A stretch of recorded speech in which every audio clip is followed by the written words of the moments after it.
বিএনপির প্রতিষ্ঠাতা স্বাধীনতার মহান ঘোষক শহীদ রাষ্ট্রপতি জিয়াউর রহমানকে অত্যন্ত শ্রদ্ধার সাথে স্মরণ করি, তার রুহের মাগফিরাত কামনা করি। তিনি প্রকৃত অর্থেই ছিলেন একজন ক্ষণজন্মা পুরুষ। বাংলাদেশের স্বাধীনতা ঘোষণা করেই তিনি ক্ষান্ত হননি। 9 মাসব্যাপী মুক্তিযুদ্ধে জেড ফোর্স কমান্ডার হিসাবে তিনি অত্যন্ত সাহসী এবং গুরুত্বপূর্ণ ভূমিকা রাখেন। আমি অত্যন্ত ভাগ্যবান তার অধীনস্থ একজন সেনা কর্মকর্তা রূপে রণাঙ্গনে তার যুদ্ধ পরিচালনার দক্ষতা, সাহসিকতা দেখে মুগ্ধ হয়েছি। বাংলাদেশে তখন 18টা জেলা ছিল 71 সালে। একটি মাত্র জেলা শহর মুক্তিবাহিনী একক প্রচেষ্টায় দখল করেছে, সেটি হলো সিলেট জেলা শহর।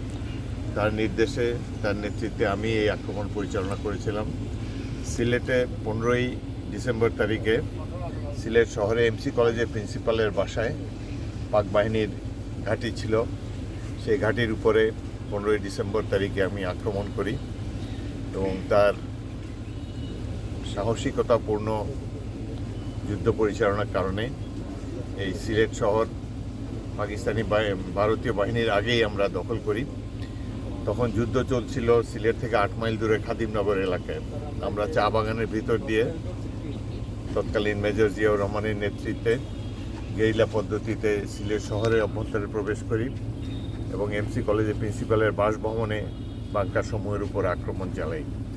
14 এবং 15 2 দিনব্যাপী যুদ্ধের পর পাক বাহিনী আত্মসমর্পণ করতে রাজি হয়। জেড ফোর্স স্বাধীনতা যুদ্ধের সবচেয়ে বেশি সাহসিকতা পুরস্কার বীরশ্রেষ্ঠ, বীর উত্তম, বীর বিক্রম, বীর প্রতীক অর্জন করে। জেড ফোর্সের শহীদদের সংখ্যাও সর্বাধিক। মুক্তিযুদ্ধের পর শহীদ রাষ্ট্রপতি জিয়াউর রহমান জনগণের ইচ্ছার প্রতি সাড়া জাগিয়ে একজন নির্বাচিত রাষ্ট্রপতি রূপে দেশ পরিচালনা করেন।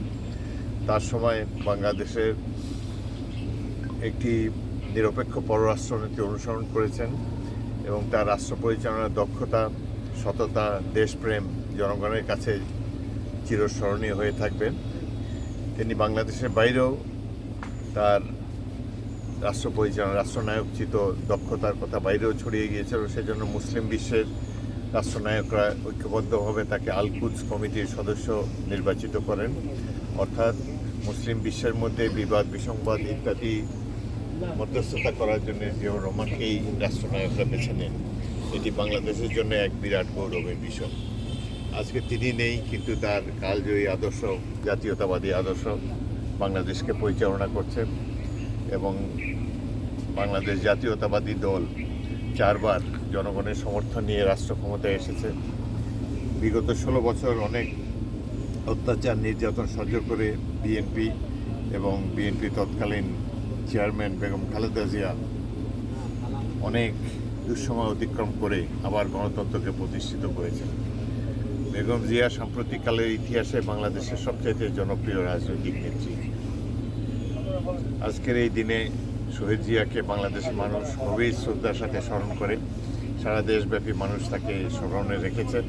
সাথে সাথে বেগম খালেদা জিয়াও তিনি সম্প্রতি লোকান্তরিত হয়েছেন এবং তার মৃত্যুর পর যে বিশাল জানাজা আমরা লক্ষ্য করেছি, বাংলাদেশে এই ধরনের গণসমাবেশ অতীতে আমরা কখনো লক্ষ্য করিনি। শহীদ জিয়া আজ আমাদের মধ্যে নাই, কিন্তু তার আদর্শ অনুসরণ করে বিএনপি এবং অন্যান্য সমমনা রাজনৈতিক দলসমূহ বাংলাদেশকে ধীরে ধীরে উন্নতির শিখরে নিয়ে যাবে বলে আমার দৃঢ় বিশ্বাস। সবচাইতে বড় কথা, গণতন্ত্র বাংলাদেশের উন্নয়নের চাবিকাঠি। আশা করি গণতান্ত্রিক ব্যবস্থা বাংলাদেশে দৃঢ়ভাবে প্রতিষ্ঠিত হবে এবং আমরা সবাই জিয়ার আদর্শ অনুসরণ করে বাংলাদেশকে একটি উন্নত সমৃদ্ধ রাষ্ট্রে পরিণত করতে সক্ষম হব। আজকে শহীদ জিয়া এবং বেগম জিয়ার আদর্শ অনুসরণ করে আমাদের নেতা জনাব তারেক রহমান, তিনিও অত্যন্ত অনুপ্রাণিত হয়েছেন এবং পিতা এবং মাতার আদর্শ অনুসরণ করে বাংলাদেশকে উন্নতির পথে পরিচালনা করতে সক্ষম হবেন বলে আমরা দৃঢ়ভাবে আশা রাখি। সবাইকে ধন্যবাদ। স্যার, তিনি যদি অসময়ে তাকে যদি ঘাতকরা হত্যা না করত, বাংলাদেশ আজ অত্যন্ত সমৃদ্ধ একটি রাষ্ট্রে পরিণত হতো এবং দেশবাসীর যে সকল সমস্যা রয়েছে, সমস্যাসমূহ অনেকটাই তিনি সমাধান করতে সক্ষম হতেন। ধন্যবাদ।